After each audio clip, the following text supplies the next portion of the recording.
मेरी ज़िंदगी के बहुत टफ डिसीजंस में से एक डिसीजन था जब मैं 2000 में मेरे फादर एक्सपायर हुए 23 जून को, और 30 जून के आसपास मेरा सिलेक्शन का लेटर आया। Assistant commandant CRPF. सबसे टफ डिसीजन ये था उस नौकरी को छोड़ना। क्यों? अगर मैं उस जॉब को करता 5000 रुपये मिलते थे। 5000 रुपये में हस्बैंड वाइफ बच्चे, न्यूक्लियर फैमिली तो ठीक हो सकती है, एक अफसर अपनी बढ़िया ज़िंदगी मेंटेन करता है, लेकिन फिर घर परिवार, माँ बाप, भाई बहन सब रह गए। पिताजी होते मैं जॉब ज्वाइन करता, कोई मामला ही नहीं था, मैं ना करता। क्यों ना करता? मैं अफसर था, सीधा भिड़ते ही। लेकिन हम लोगों की जो परवरिश हो रही थी ना, तो उस टाइम पर मूवी चलती थी, घर परिवार, घर ही स्वर्ग है, स्वर्ग ही मंदिर है, मंदिर ही है, ऐसा इस प्रकार से। उनमें हर एक फिल्म में ये होता था, हर एक फिल्म में माँ बाप है, बाप बहुत मेहनत करके घर वालों को, बच्चों को बड़ी मुश्किल से पालता है, 3-4 उसमें निठल्ले हैं, एक जना मेहनत करके पढ़ता है।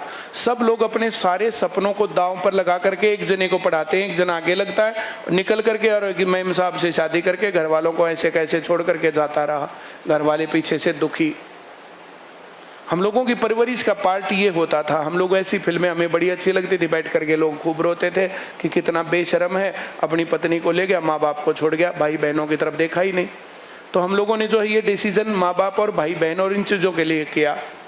इसके बाद और भी सिलेक्शंस हुए, पर मैं फाइनल डिसीजन पर इस बात पर पहुंचा। शुरुआत में मैं तो ये सोच रहा था कि इसमें नहीं होगा तो अगले में हो जाएगा, उसमें नहीं होगा तो अगले में हो जाएगा, उससे नहीं होगा तो अगले में हो जाएगा। 4-5 इस प्रकार की भर्तियां जाने के बाद फाइनली मुझे लगा कि मैं टीचिंग में ज़्यादा पैसे कमा सकता हूं गवर्नमेंट जॉब की बजाय।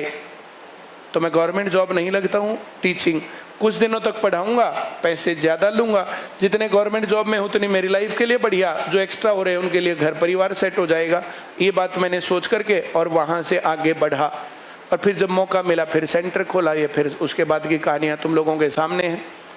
आज कभी भी अपने ऊपर गिल्यान थोड़ी आती कि तूने कभी रिश्वत ली, कभी तुमने गलत काम किया, किसी एक का हक उठा करके दूसरे को दे दिया, ऐसे थोड़ी। जो नाकाबिले जनता थी, जिसको पढ़ा लिखा करके सरकार की जिम्मेदारी थी, वो सारा काम छोड़ करके उनको इस लायक बनाया कि वे इंडिपेंडेंटली हाथ खड़ा करके ये कह सकें ये हमारा अधिकार है और ये हम लेकर रहेंगे। पढ़ना लिखना, स्किल्स डालना और ये सब करना। तो अपनी जिंदगी पर क्यों नहीं फक्र करें हम? आया ना?